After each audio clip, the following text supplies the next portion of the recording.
ఈరోజు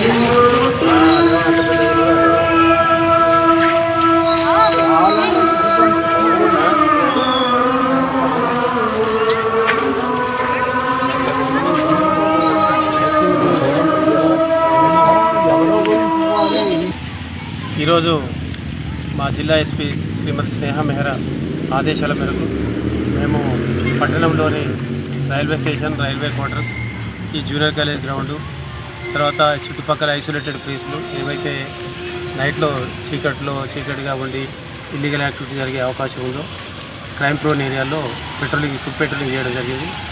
అదేవిధంగా మాకు రాష్ట్ర స్థాయి నుంచి సప్లై అయినటువంటి ఈ గంజాయి కిట్స్ తీసుకొని కొంతమందిని ర్యాండమ్గా చెక్ చేయడం జరిగింది.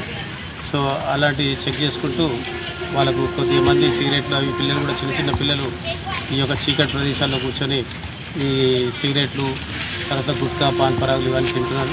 వాళ్ళందరూ కూడా పేరెంట్స్ పిలిపించి ఆన్ ది స్పాట్ కౌన్సిలింగ్ చేసి పంపడం జరిగింది. ఇవి నిరంతరాయంగా ఇట్లాంటి పెట్రోలింగ్ అనేది మేము ర్యాండమ్గా సర్ప్రైజ్ చెక్ మాత్రం కంటిన్యూ చేస్తాం.